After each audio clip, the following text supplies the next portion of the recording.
What's up, yo? Um, Back at it here, January 3rd, 2022. For those who didn't tune in to my last video, what I was doing is I was kind of giving you guys an intro of, a book that I'm writing here, um, which talks about my Achilles heel, which is also kind of like a spin on a real injury that I'm actually dealing with, which is a torn Achilles. I got my feet elevated. I'm in the boot.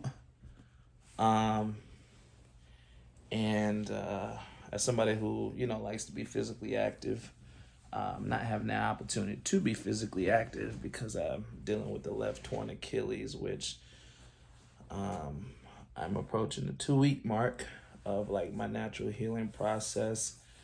Will not be having surgery after speaking with some medical professionals. My primary doctor, he explained to me that based on some recent literature, medical literature that is, um, they've discovered that the healing process between the natural um, Achilles tear versus a surgically repaired Achilles tear is just about the same time frame. So these days it's more of a preference. Um, and after I asked him to kind of give me a little bit more deep dive on what the surgery process looks like, he almost explained to me as if they go in and stitch the two detached pieces so the Achilles can kind of grow on a perfect in a perfect line.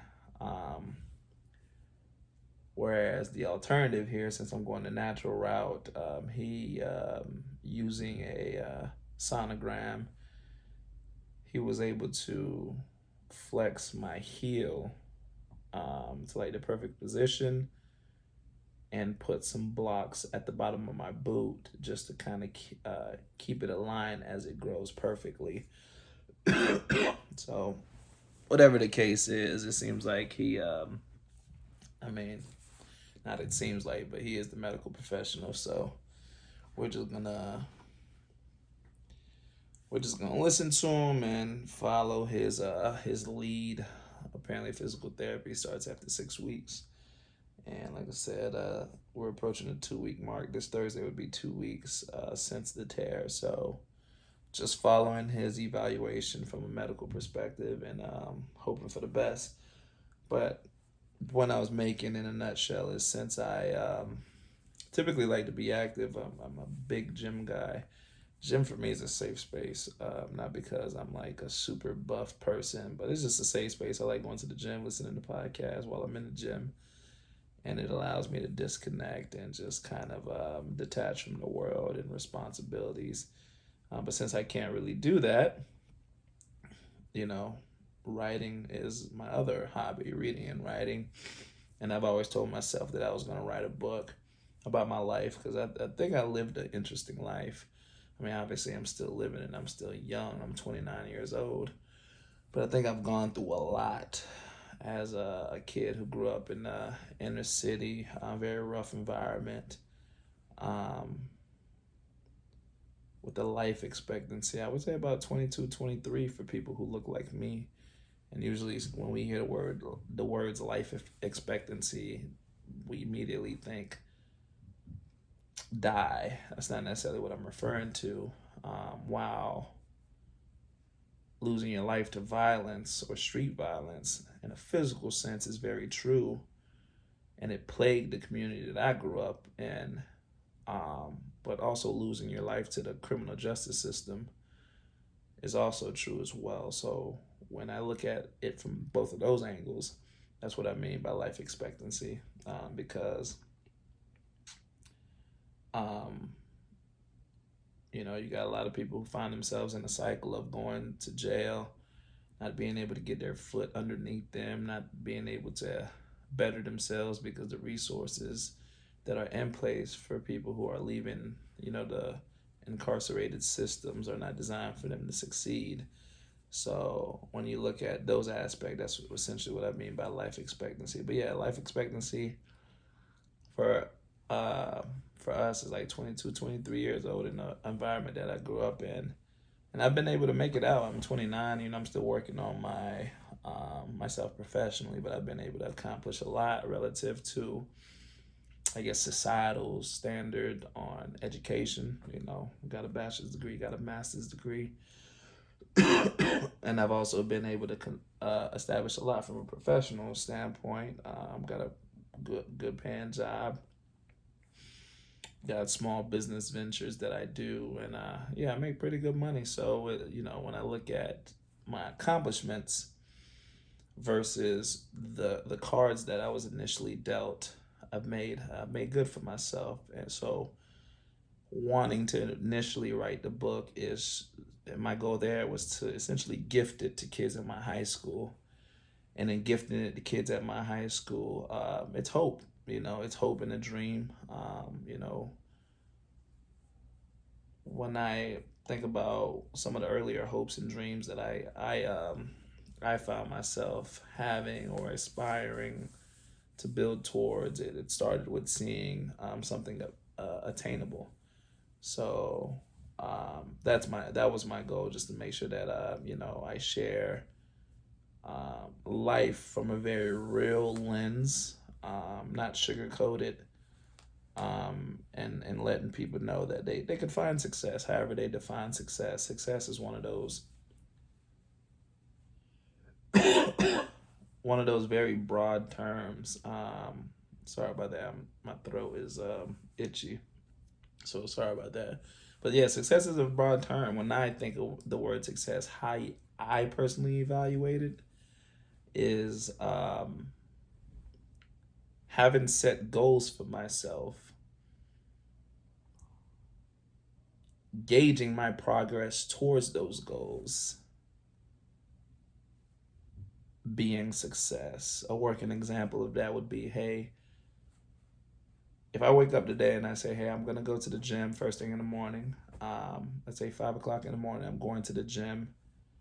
Go to the gym for about 2 hours. I'm at the gym at 7. Get some reading in, do some devotion, get a prayer in, start my day, go to work, maintain a positive attitude at work,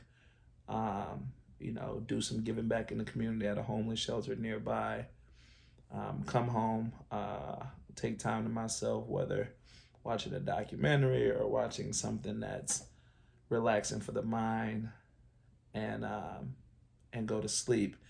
If out of those 5, 6 things I accomplish only 3 of them being going to the gym, going to work, and watching a documentary, to me that's a form of success. While I wasn't completely successful, I was able to accomplish 3 out of the 5 goals that I set for myself. So that's how I evaluate success.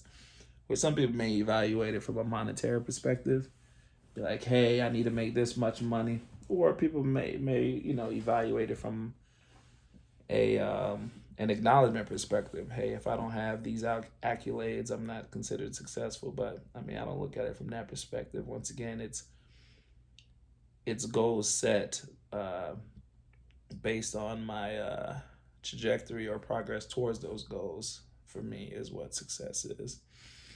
But yeah, so that was the goal, to just write that book, and like I said, gifted to kids at my high school, kids that come from the same cities as me, and just give them a hope and a dream. And I started writing this book back in 2018. I never got a chance to finish writing the book. A lot of, well, the biggest reason is I would always get distracted. Obviously, when you feel like you have a lot going on, or you're so busy, or you create in your mind that you're just super super busy, um, you're less motivated to do something that you feel like you were called to do. At least that was the case for me. I can't really speak for everybody else. So now that um, I tore my Achilles and going through this season in my life, which is actually sitting me down in many ways, Yeah, I'm definitely gonna follow through with writing this book. So in my previous video, I talked about what my Achilles heel had been throughout my entire life, which is sexual impurity. And sexual impurity, for me, have looked like for the majority of my life, um, not operating within the confines of a relationship, boundaries that I've set for myself and my significant other. It may look different for other people, but that's just for me.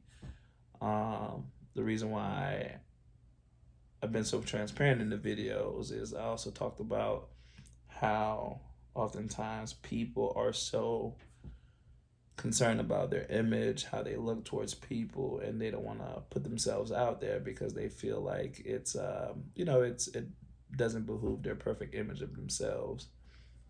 In a lot of ways, I feel like that's been our downfalls as youth, as not youth, but for me, millennials, but for youths too, um, in the generation thereafter.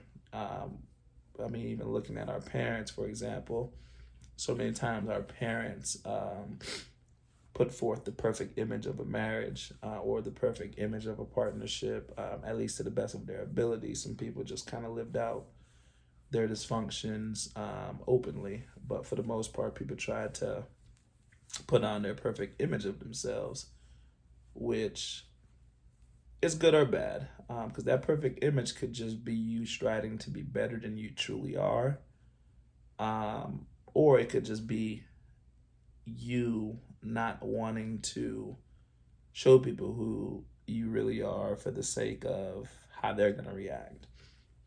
Whatever the case may be, I think it impacts people who are truly in a season that they're trying to break away from, or in a season in which they can really learn from somebody who also has been in that season.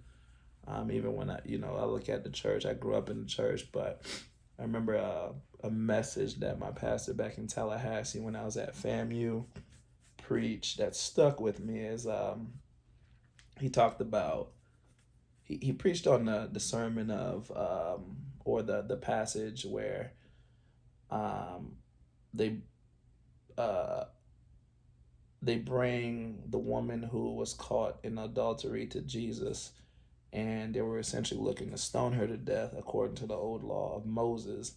And then Jesus' response was, "He who is without sin cast the first stone." So he preached from that passage. But the message that he was essentially saying is that instead of like old saints, essentially beating this new generation based on their lack of understanding of why they do what they do, um, instead embrace them and understand that there's a solution for the dysfunctions that they see instead of criticizing them, because he talked about how sin looks, I mean, it's the same sin but it just looks different across generation. And he used a very real example. He said back in the days, the old saints, they was just turning up to Uncle Luke party in Miami and just acting a fool there, going to clubs. These days, newer generation are out there twerking on social media and dressing so provocatively, and I mean it's the same concept, it just looks a little different. So I thought that was a very wonderful message, because it's true. If we can just embrace people and let somebody know, like if I can let a youngin know that, hey bro, you dealing with the sexual impurities that you're dealing with, I've been there. I've worked through those sexual impurities. God has worked through me. I've submitted. I've surrendered, and these are ways that I've found um, to be most beneficial to me as far as moving forward. If I can embrace a young saint from that angle, it's better than just to be like, bro, get it together, or criticizing them by saying that you're no good. I think that that's what would move us forward as a people. But I say all that to say, that's one of the main reasons why I shared my story in the previous video. I stopped at just going off to college and how my assistant principal got me to FAMU via forcing me to apply for school while I was getting suspended. And what ultimately pushed me to actually going to FAMU was, being in a dysfunctional relationship at the time, high school relationship, where we had stopped dating, but we were still intimate. So we were in a cycle of being friends with benefits, but in a very toxic way, which a lot of people probably do. But, that's not to say it's right or wrong per se. But it just didn't work for me at that time. So that's really what pushed me to relocate, create distance. Not that I really wanted to go off to college, but it's like I wanted to get so far away from this young lady that going off to college seemed like the only way. So when I got to FAMU, I'll talk about like my some of my earlier years. I got to FAMU in 2012.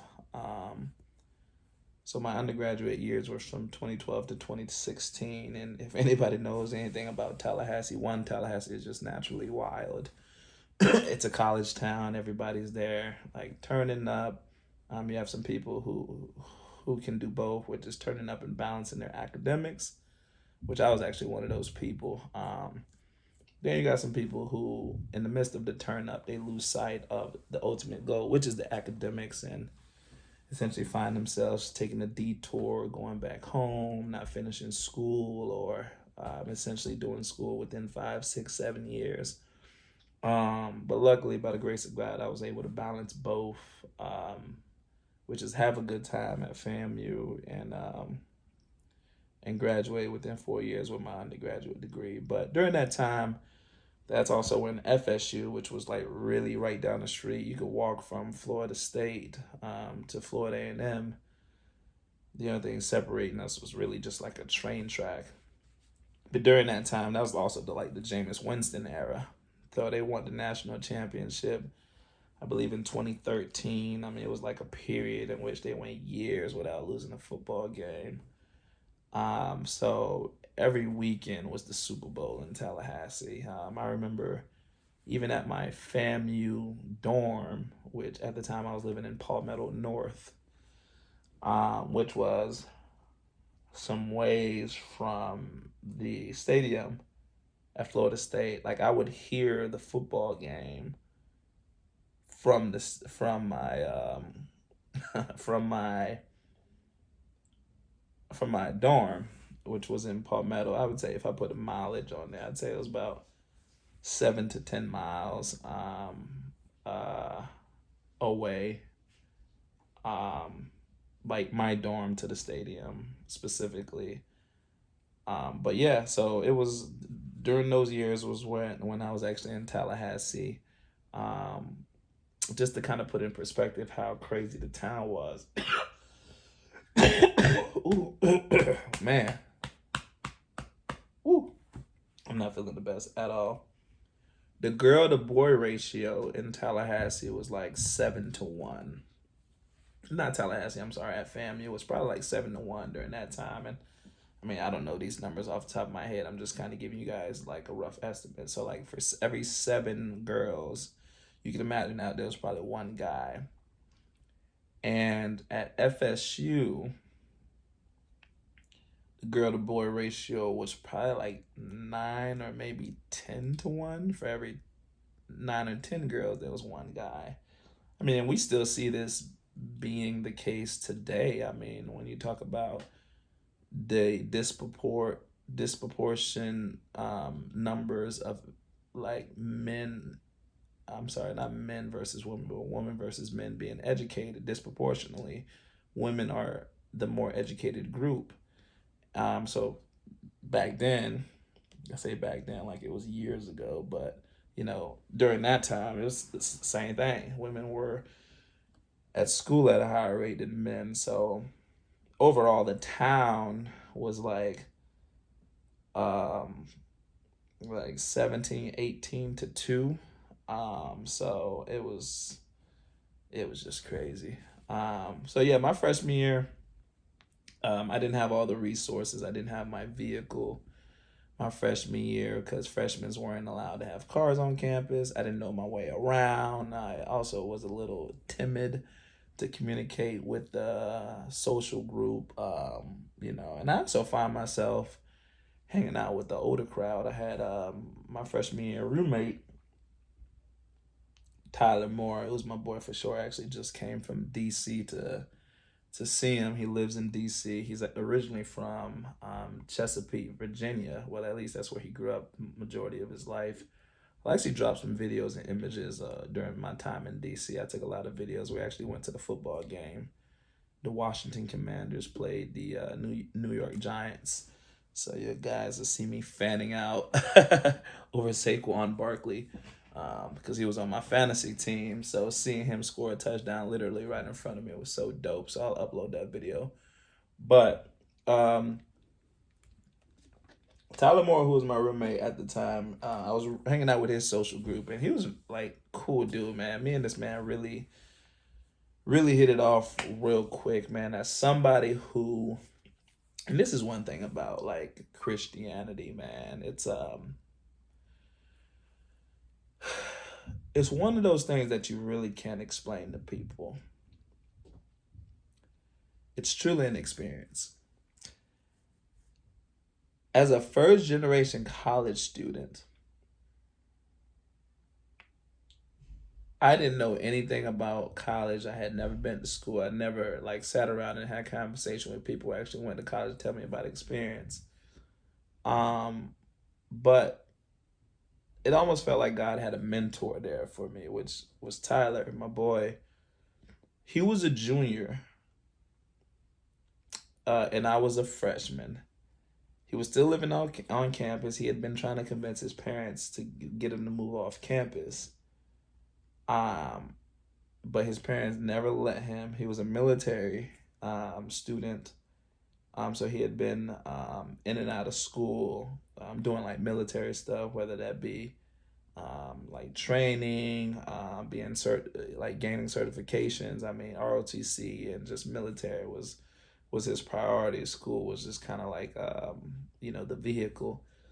Um, so he had been doing that for so long, and he just couldn't convince his parents to let him move off campus. Instead, his parents had him in the same area or on campus living that I was.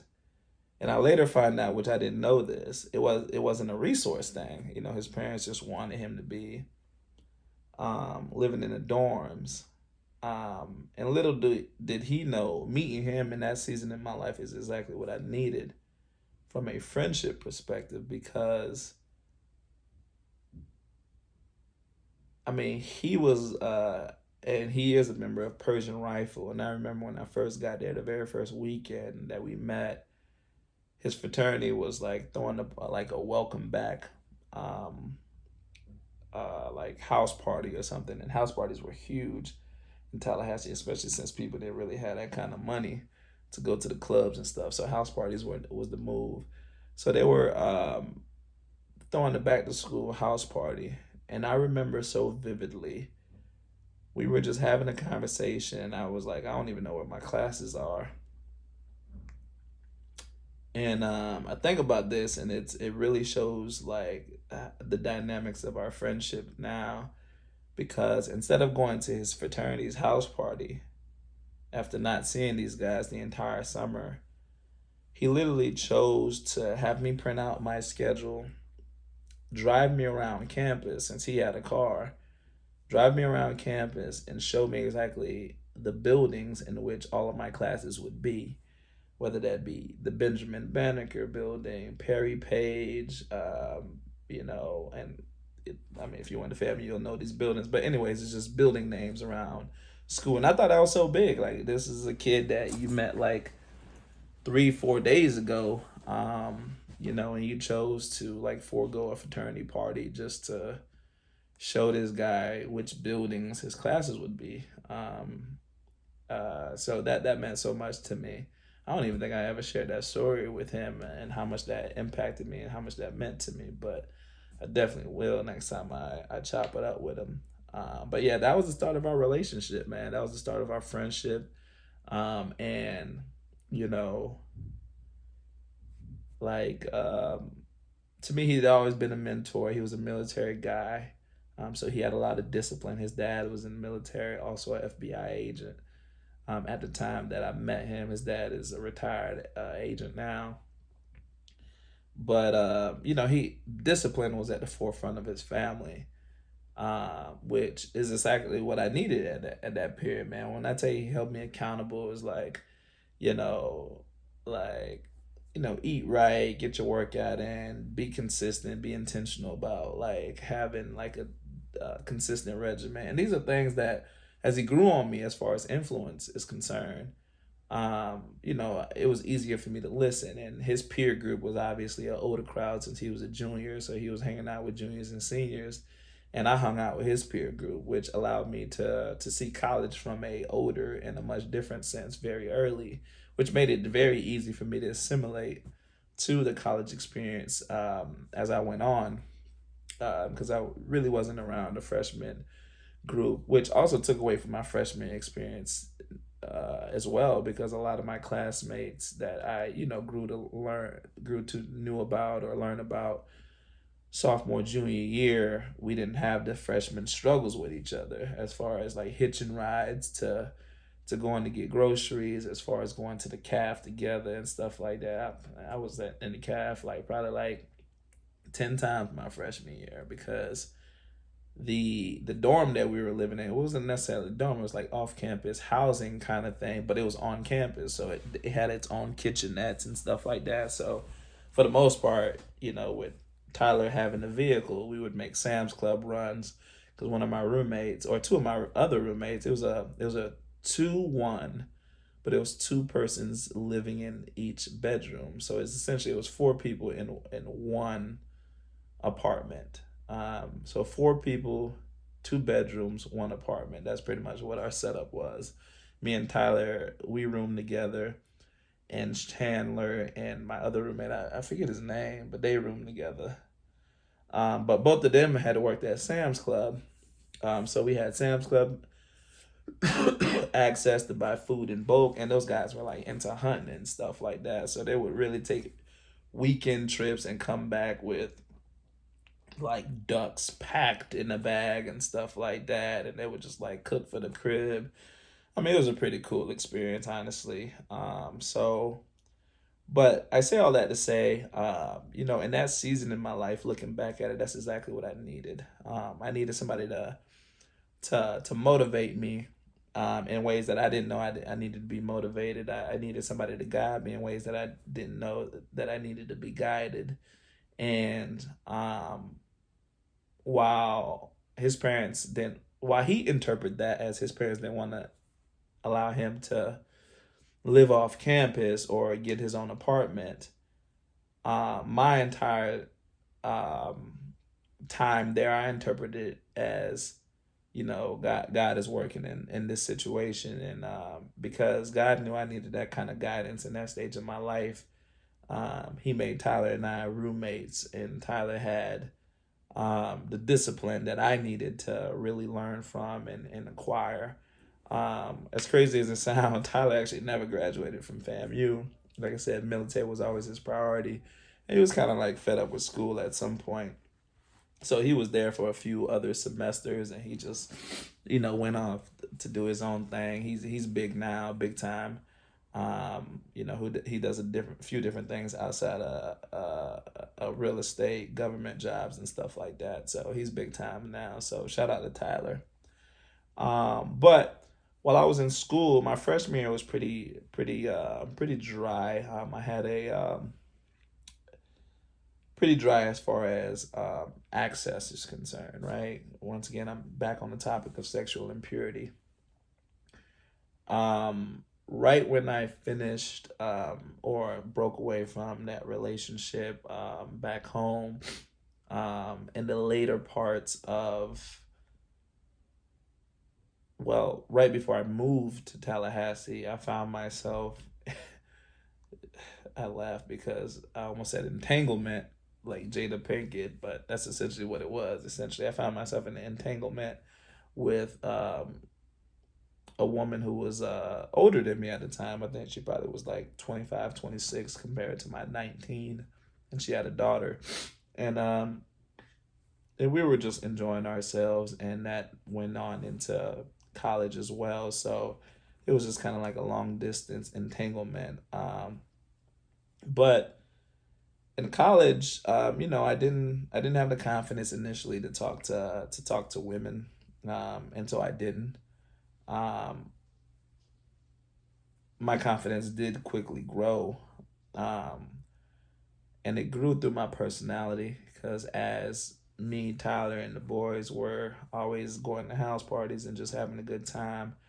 Um, you know, from a social perspective, it's like, yo, where's Bruce? And like, y'all didn't bring him. Like, people were naturally attracted to my personality, and because they were attracted to my personality, it made it easier for me to interact with people, or that at least broke the ice. And I didn't realize how personable I was until I went through that freshman year period where having conversations or starting conversations became so easy for me. And that kind of took off. At the end of my freshman year, I found myself messing with a young lady who was a grad student at the time. She was a grad student. I was a freshman. She was a grad student. She lived off campus, way out. She lived like 15, 20 minutes from campus.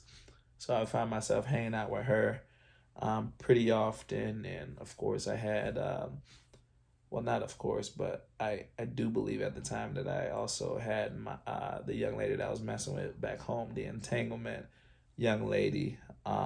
And that became the start of,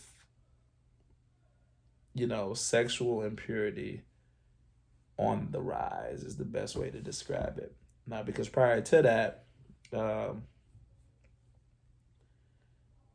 it was just the fantasizing about things you would watch on porn, coupled with having a girlfriend in high school, being sexually active with her, and later on having that entanglement. So by freshman year or end of freshman year of college, I actually didn't find myself watching porn anymore because now I had consistent access to this young lady who I was messing with, grad school young lady. I felt like it was somebody of status. Ooh, sorry about that. I felt like it was somebody of status. I was getting cool points from my homies. Yo, you a freshman messing with a grad student. This is dope. So I we were so consistent in how we interacted with each other that wasn't a thing. Porn wasn't a thing for me. Going into late my freshman year, the young lady who I had an entanglement with back home, she actually drove my car up because at this point I was getting ready to move off campus. So she drove my car up from back home, and we hung out that weekend. And she took a Greyhound back to Boynton Beach. But now I'm going into my sophomore year. I have my car up here, and I also am now moving off campus where there's no rules or anything like that. So now I'm in my first off campus house, which is a 4 bedroom, 2 bathroom house. Now it's only two people sharing a bathroom, whereas previously it was four people sharing a bathroom, and I have complete access. Plus, I have a vehicle. Once again, sexual impurity on the rise. The reason why I'm explaining all this is because it's not to glorify any of these actions, but to essentially recall and understand, how it begins spiraling. Um, you know, Yesterday I actually had a therapy session with my therapist, and this is one of the things that we talked about. We talked about recalling the triggers, recalling. the experiences, why the experiences were so plentiful, and what were you searching for as far as feeling or as far as emotion. What did you not have that you felt like those experiences were bringing you? Um, and that's the purpose of sharing this, because a lot of people don't look at it from that perspective, and I didn't always look at it from that perspective. But the reason why I'm being detailed like this is to kind of lay the foundation as to what my true experiences were, as well as then going back, probably part three of the video, and talk about how those experiences later impacted me. So going into sophomore year, I had a vehicle, I had my own apartment at this point. Um, I was still messing with the young lady. I was a grad school, but now I also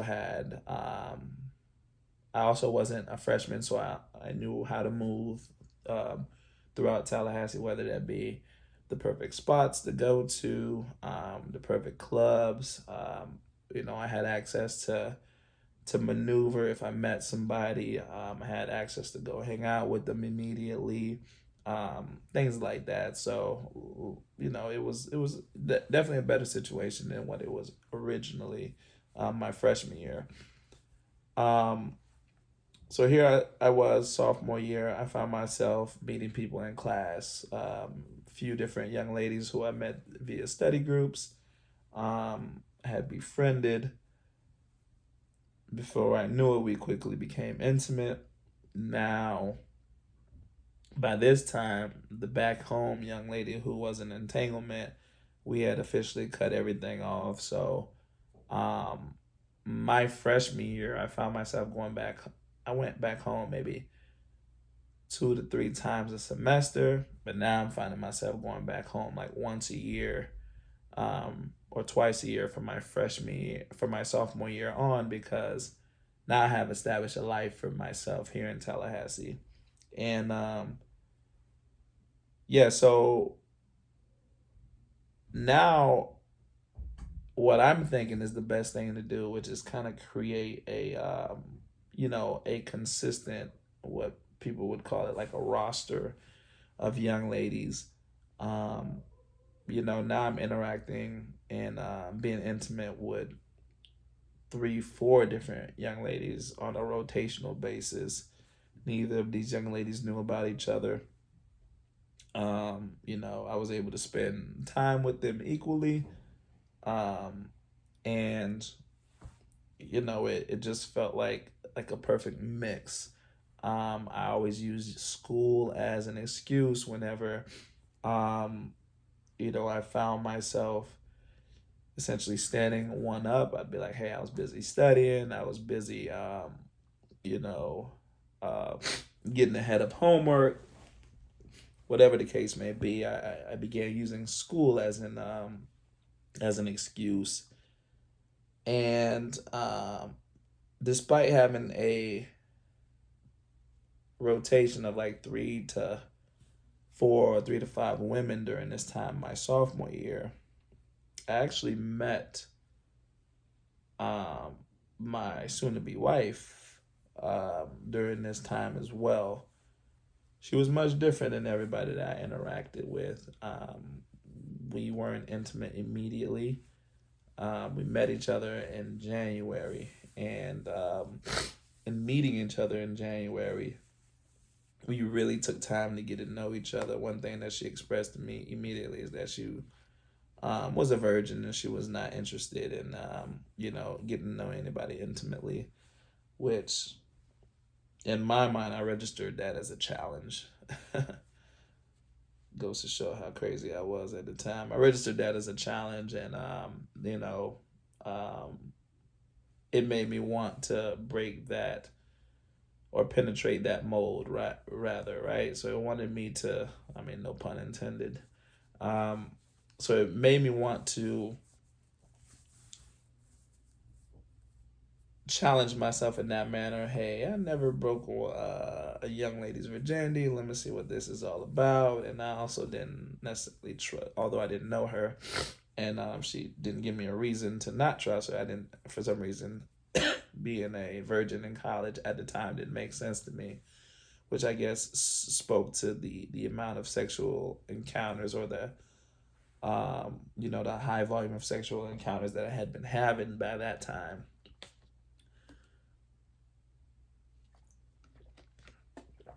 So, although she was a virgin and I took that as a challenge, I never pushed her to do anything. I never forced myself on her or anything of that nature. But it made me want to spend more time and invest more time in getting to know her. It made me want to take her out. She's actually the only person I had ever taken out on a date. Whereas like everybody else, I was, hey, let's kick it, let's hang out. It was just like quick, um, and brief get-togethers. But with her, our get-togethers were very purposeful. It was very intentional. We'd go out to Applebee's, do 2 for 20. I was still broke at this time. 2 for 20. We would do some on-campus activities like pottery that school offered. Well, FSU actually offered like a pottery class, so we did that. We went to like some school plays that was going on. Her roommate at the time was taking acting classes, which is crazy because I just seen her roommate in a general commercial, like the car insurance. So her roommate, I mean, I don't know if that's big time in the acting world, but she's on TV. She's doing the general with Shaq. So I saw her roommate on the general commercial. When it first started off as just really just attending her roommate's acting classes.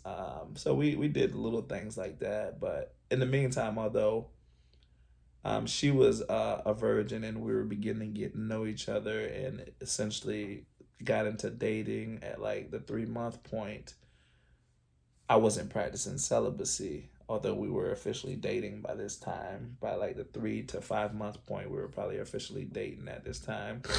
But I wasn't practicing celibacy. I still had my rotation going, which is also what made it easy not to put pressure on her, because in my mind, I wasn't losing out on sexual experiences elsewhere. And at the time, she was at Florida State. So with me being at FAMU and all of my interactions being with FAMU students, it felt like just a perfect, a perfect situation, so to speak. So we interacted, and we dated. I had my thing going on for about 8, 9 months before we actually got intimate. And I guess the best way to say it is accidentally got intimate because we were just hanging out.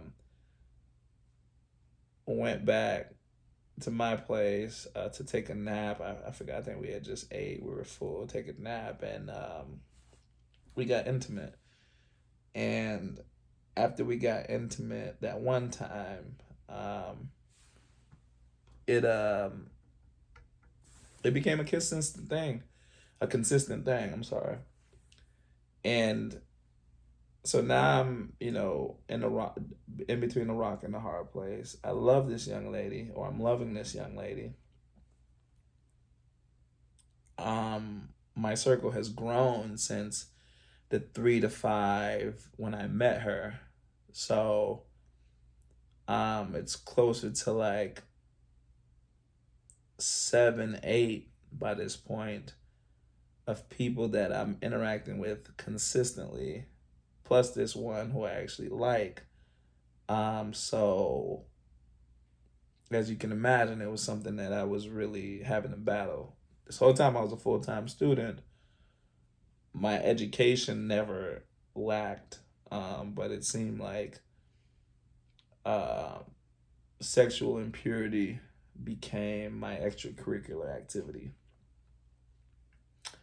And I also started working at my clubhouse at my apartment office as like a leasing agent at the time, which is how I got my leasing start.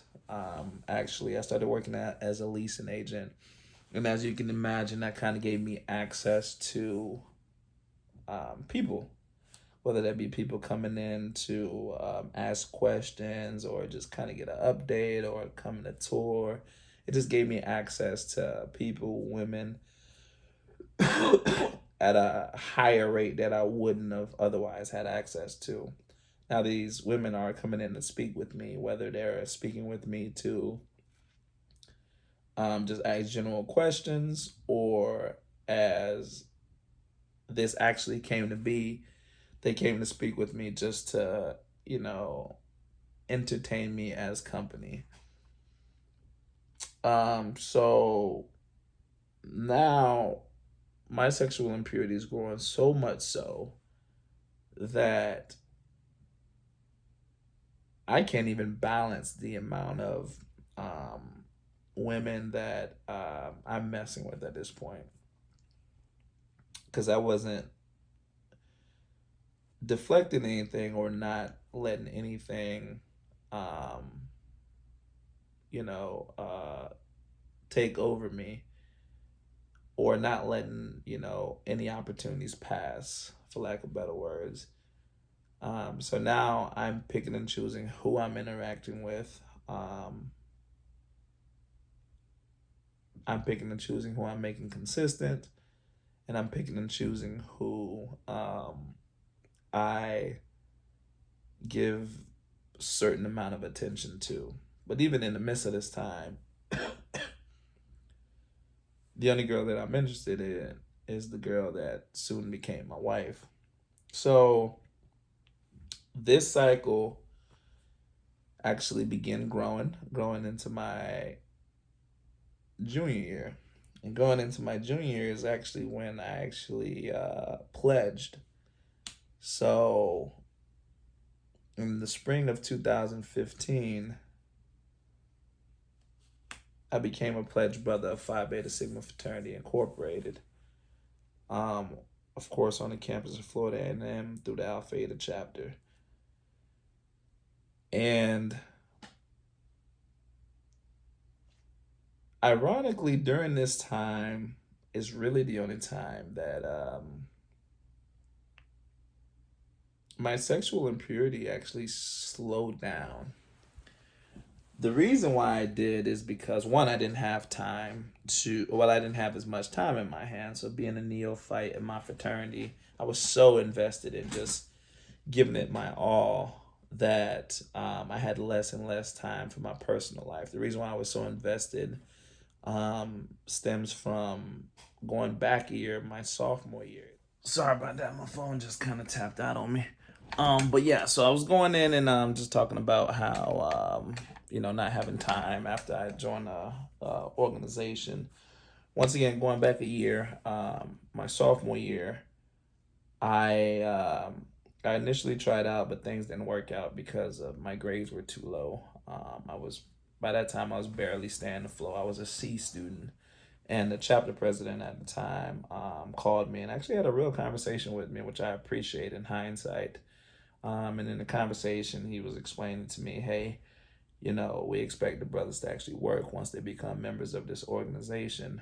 So if before you even a member of this organization, you're a C student, to accept you as a C student with no real responsibilities right now, because at the time, like I said, I was just a full-time student, and sexual impurity was my only you know other activities. He explained to me, hey, if we're accepting you as a C student, not having any real responsibilities outside of being a full-time student right now, and one of our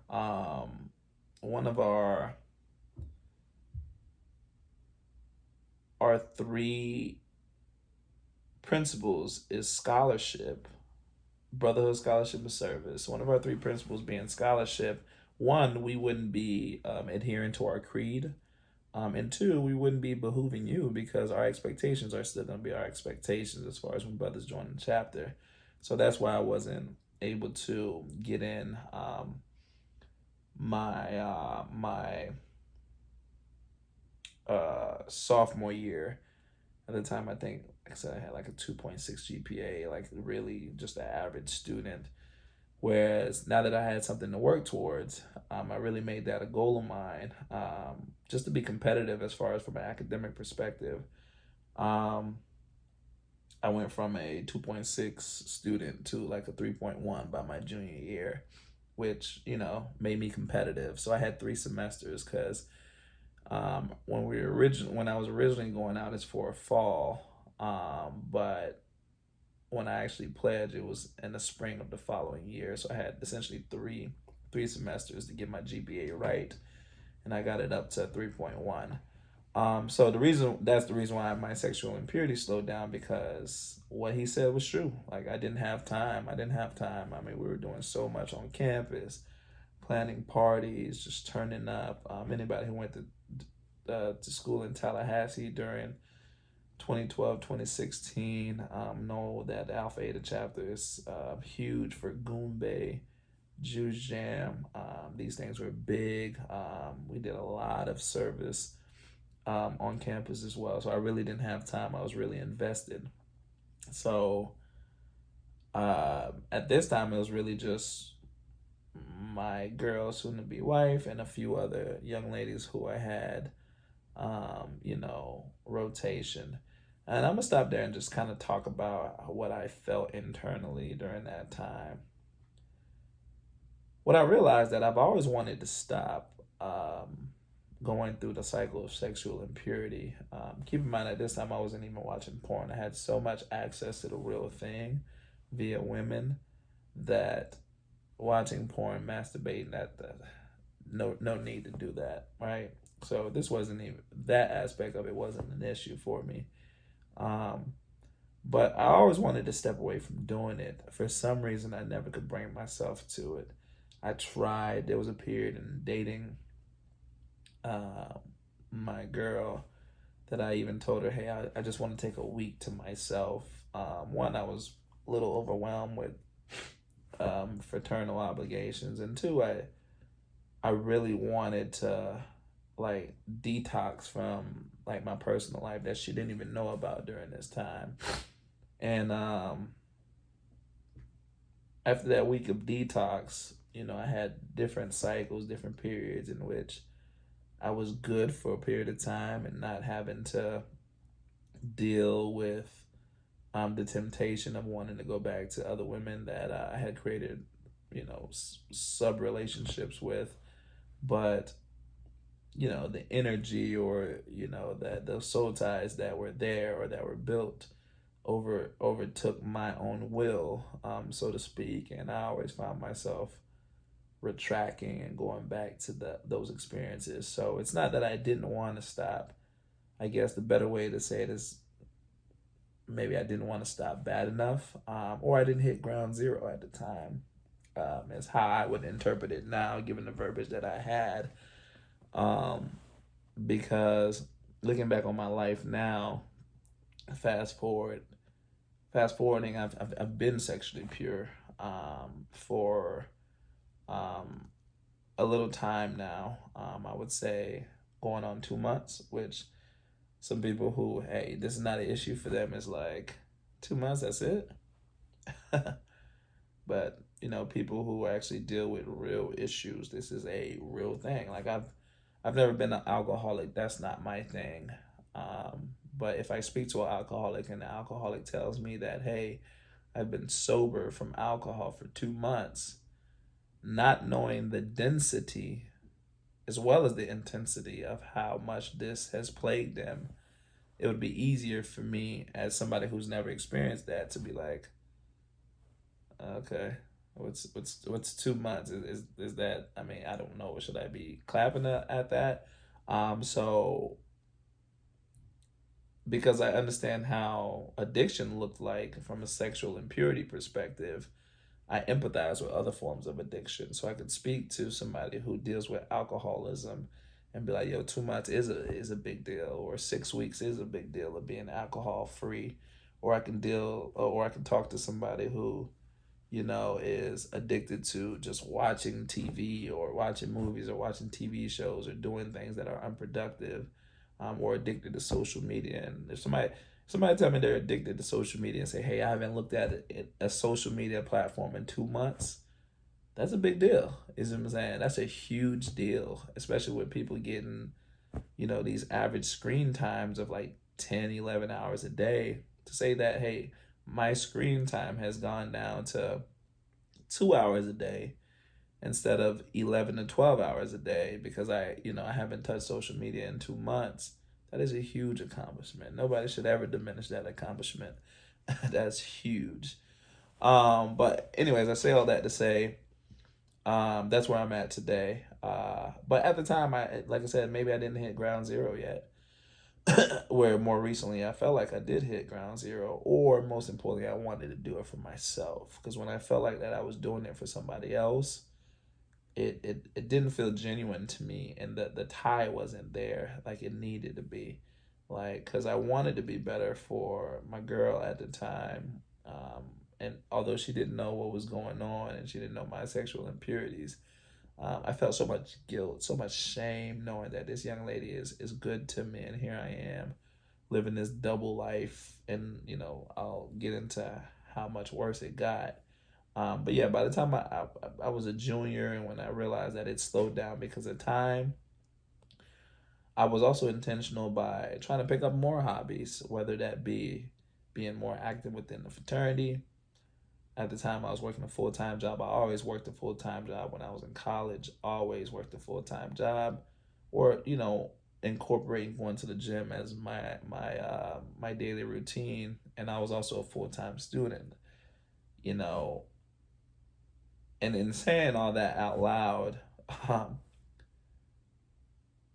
all this was in the 24-hour day time frame. Once again, full time job, full time student, very active within my fraternity. I actually won Alpha Eta Man of the Year, which is like the Nobel Peace Prize in our fraternity. Is literally the highest accomplishment that a member can earn based on their work ethic. So I actually won that year, um, and yeah, and during this entire time, I felt that I needed to be more active just to kind of get my mind off, the access that I had um, created or been able to develop during this time. So, of course, I found myself always going back.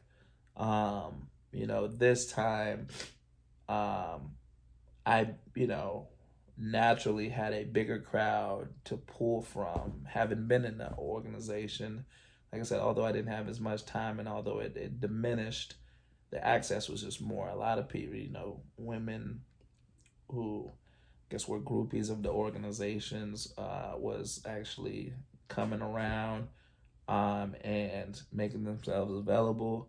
So I now had access to more quicker fixes instead of actually building some kind of relationship with people, which is what I was doing before. In other words, we could have a Sigma social, and by the end of the social, here I am. The video cut off again. By the end of the social, being intimate with the people present there. So, you know, like like I said, sexual impurity on a rise. How it looked, um, how it developed from a standpoint of where I was in high school and just really watching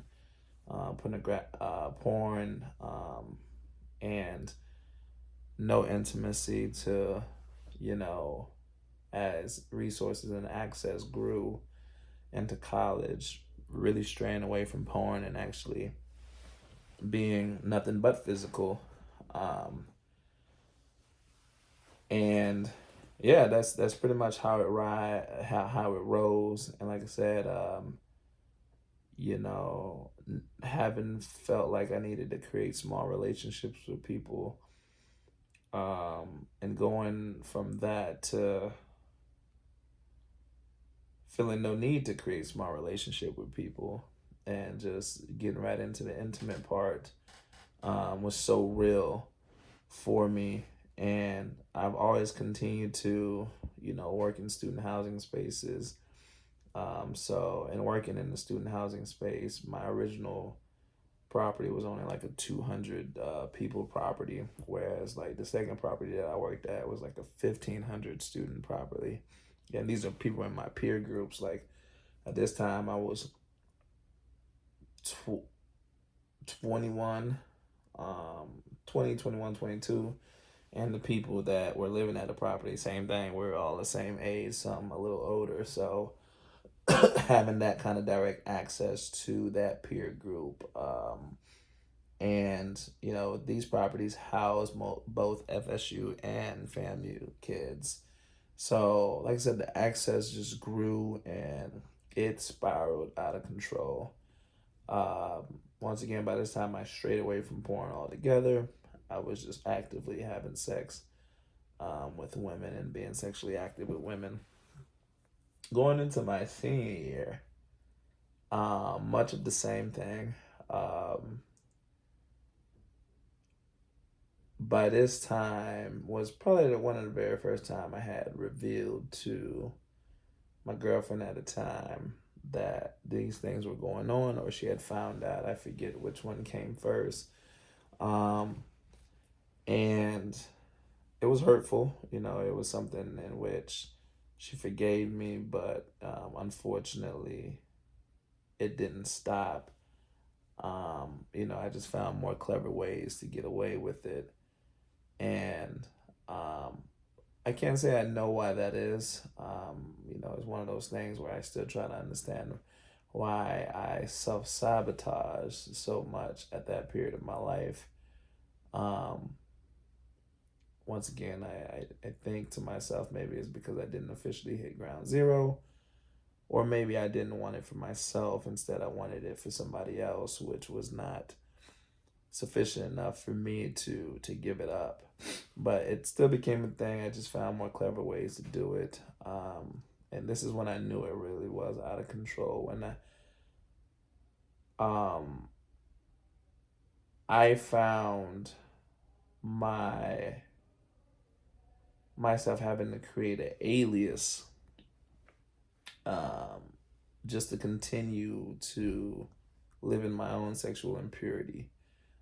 So my name being so uncommon as it was, essentially became traveling across campuses, being, you know, whether it's through women gossiping with each other. Hey, I just started having this conversation with this person, or I hooked up with this person, and I was the only person in town.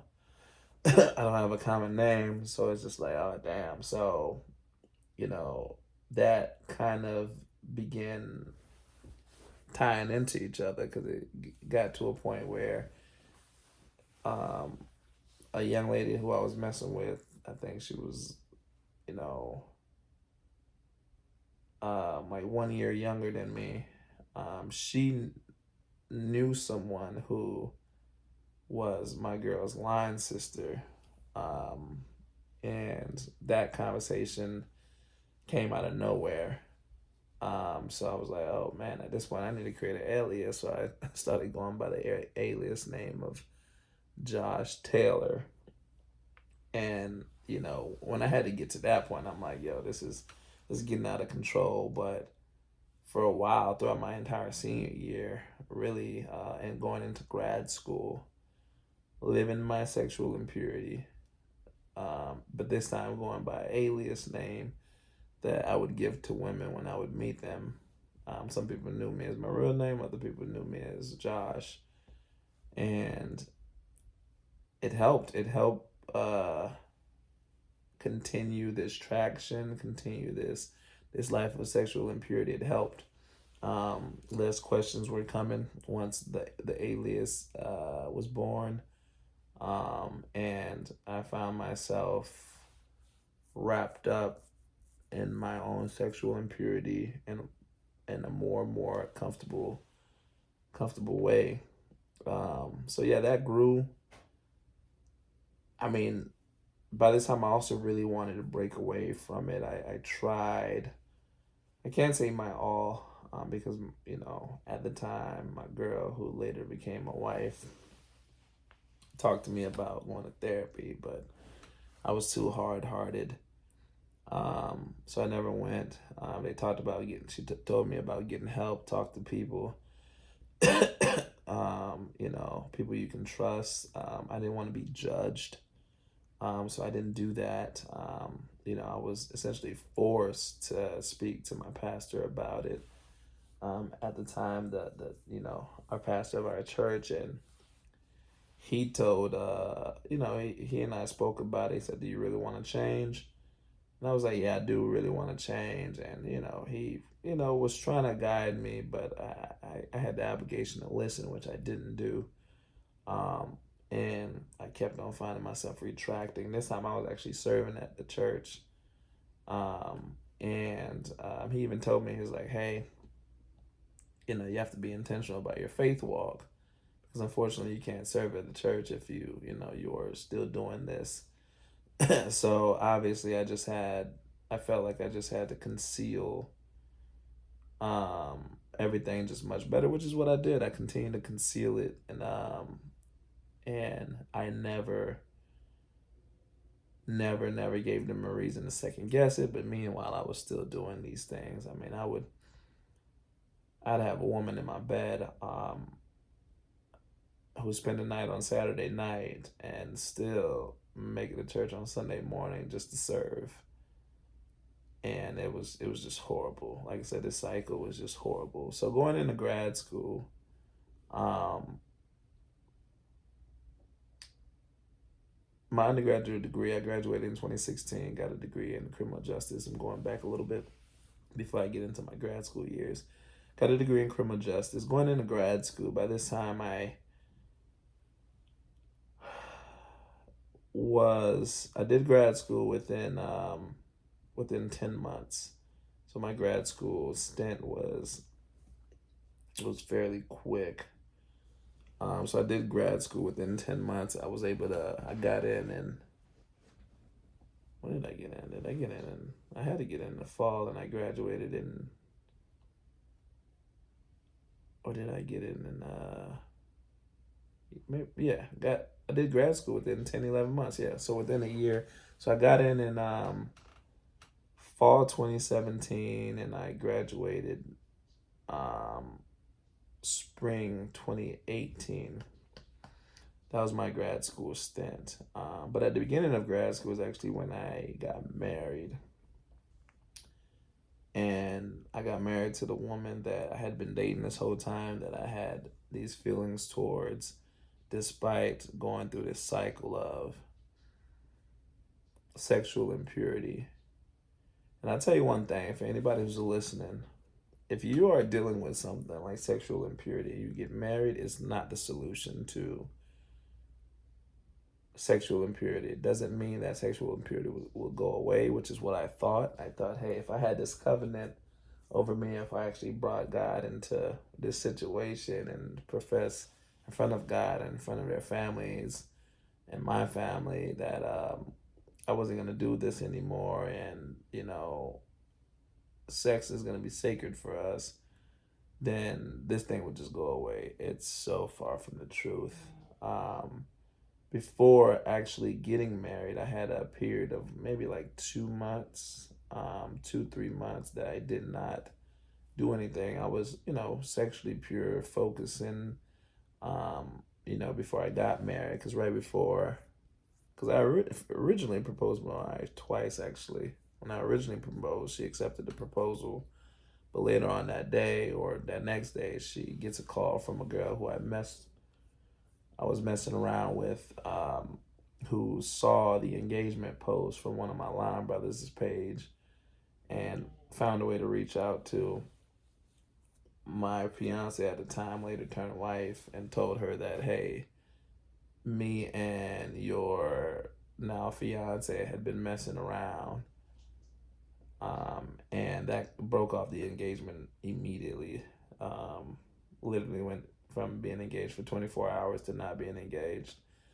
That broke off the engagement immediately, and we had like a brief period, I'd say like 8 weeks, maybe 12 weeks, in which we were trying to figure things out, and we weren't telling people that we weren't engaged. She was still wearing a ring because she had made the announcement to her family, but at the same time, she didn't feel comfortable wearing the ring because all this was surfacing. So I came clean with her and told her about everything that I had been going through, and we went a period of 8 to 12 days in prayer, just trying to understand, hey, where should we go? And I'll reveal to you later what I learned during that period.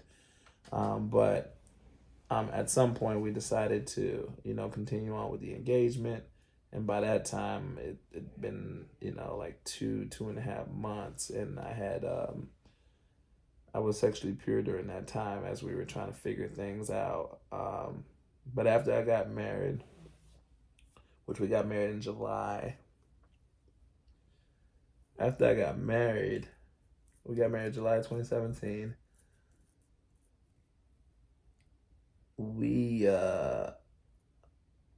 I was still looking to remain sexually pure, and it continued to grow harder and harder because I hadn't officially worked on myself, which is essentially the point that I'm getting to.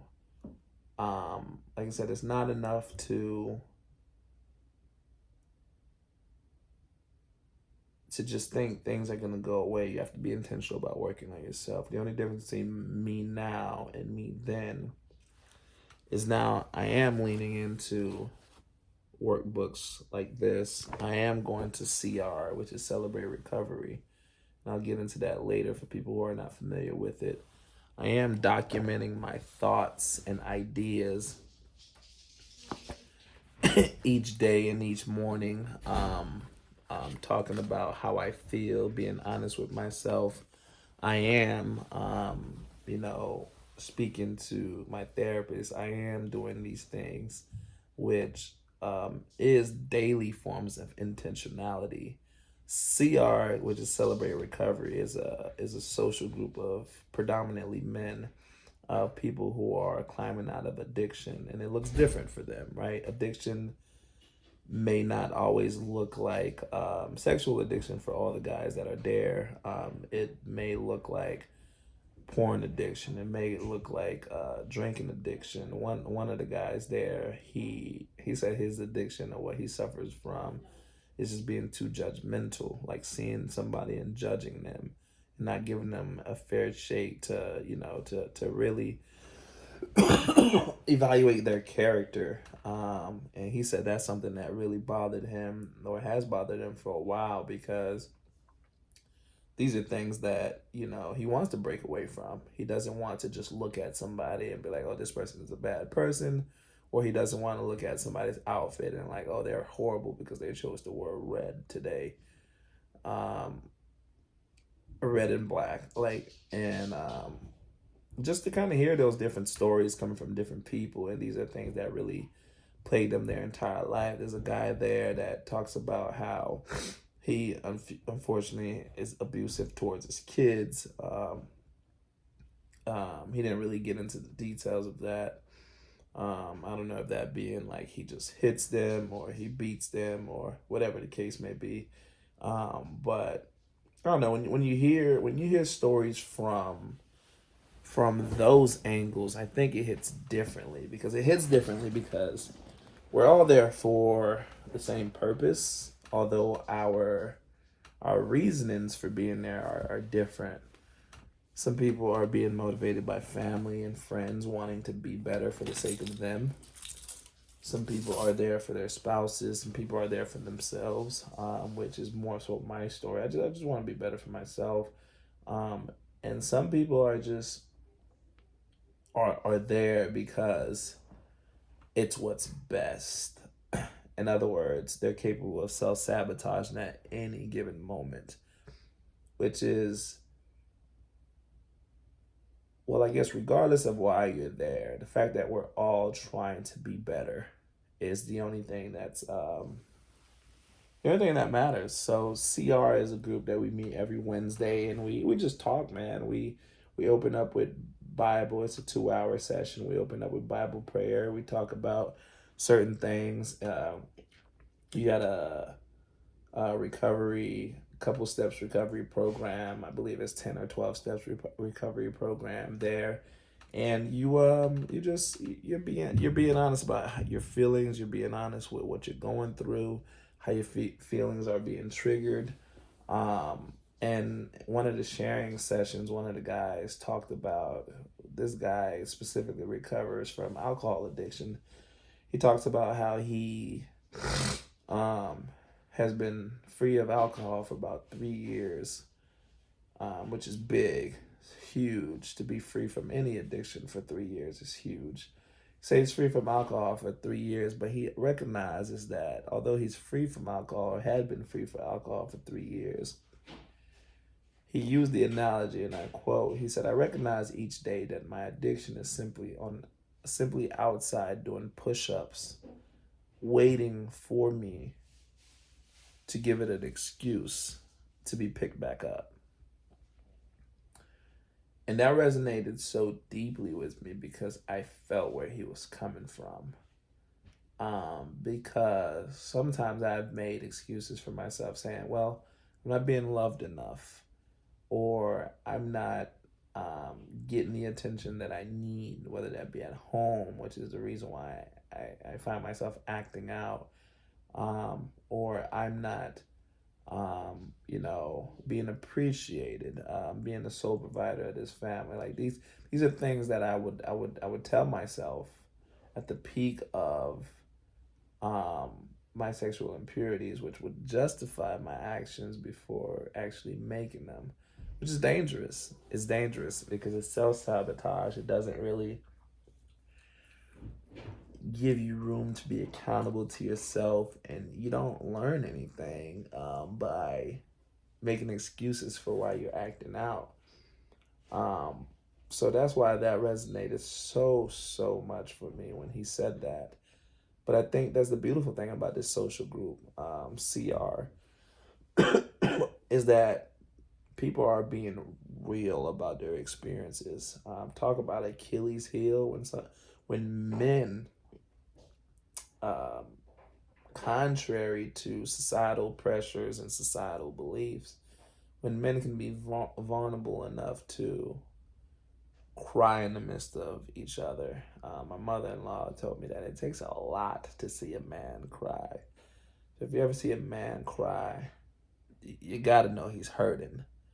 Um, th- that stuck out with me because it's so real. I mean, unfortunately, we live in a world where we're encouraged and taught to be as strong as possible and remain strong. That's the world that we live in. Hide your feelings. So when you finally see somebody really profess their feelings, emotionally, it's difficult, and you're sometimes at loss for words when you see a man expressing himself in that manner. But to see that consistently at CR is soothing. It's soothing because you know that these people are genuine about their recovery. You know this is genuinely an accountability group. We're not here to judge each other. We're here to uplift. When you hear somebody telling their story, at any given point, they understand that their story can be greeted with judgment, and they don't. Despite all that, they don't care. They understand that before you can get better, you have to acknowledge what the areas that you're lacking. Because the reality is, God doesn't meet us at our fakeness. We have to be honest about what our sins are, so He can meet us and work through that and work through those. And we're reminded via the Word that His strength is made perfect in our weakness. And whatever that weakness may look like for us, we need to be able to pull strength from that. The book of Romans, not Romans, I'm sorry, 2 Corinthians, chapter 12, is when, Paul talks about having a thorn in his side, and, he refers to, you know, having heard that, hey, my strength is made perfect in your weakness on three separate occasions after pleading with God to take that thorn out of his side. So these are things that when you see firsthand, it brings it to a different place. Sometimes I like to go to CR and just listen, even if I don't have anything to say, even if keeping my addiction or impurity in check for the week had been relatively easy for me this time. Just listening to these guys just talk is soothing because I'm in a safe space. That's the feeling that I get, that I'm listening and I'm in a safe space. And we're all here to get better, and we're all here to encourage each other. And yeah, so that's pretty much where I'm at with my journey. And like I said, the purpose of this is to kind of, not kind of, but be transparent, because you have people who deal with different things, and just to hear that someone is dealing with something that is not taboo. Like I said, sexual impurity is not something that just came about for years. It's plagued our community, or our people, or people in general. Think about the amount of families that we know that have broken up due to affairs, due to cheating, due to people not being whole, amount of relationships that never got to the point of marriage because of that. A lot of people who deal with that in private. You have some people who were actively cheating on their spouse, or have cheated on spouses, and spouses just never find out about it. Like, it's a real thing. And if more and more people open up about it and share resources, it's not enough to talk about it, but you have to leave people with resources as well. Let them know what you're doing to be intentional about growing and developing. Like, these are things that are going to move us forward as a people, instead of just acting like this doesn't exist, or this is not something that bothers me or plagues me, which it's not going to plague everybody. Like, me personally, it is something that plagued me my entire life, whereas my wife, for example, she lost her virginity to me, and so this is not something that plagues her at all. Let her tell it. In the confines of marriage, she's never looked at a man and fathom over him, let alone to think to act on wanting to be with this person. Unfortunately, that just is not my truth. Lust is something that always has creeped into my mind since an early age, and it's not something that has ever left me. But I'm finding better ways to one, hand it over to God and be intentional about submitting each day, but two, to better manage that lust, and making better decisions in the midst of lusting. So that's pretty much the gist of it for today. Like I said, I wanted to get this part 2 in and talk about my college experience over time. Over the course of this channel, I'll kind of dive deeper into these stories, like the aliases and how that impacted me professionally, which I'll probably get into in my next video. Because just kind of give you an introduction. I've always wanted to be in law enforcement at its highest form, and for me, that was working for the FBI or the CIA. I went to FAMU and got my undergraduate degree in criminal justice and my master's degree in global security, international affairs, which is governmental intelligence slash foreign relations. It falls under all that umbrella. So I got a master's degree in that. And I was doing all this to set myself up to work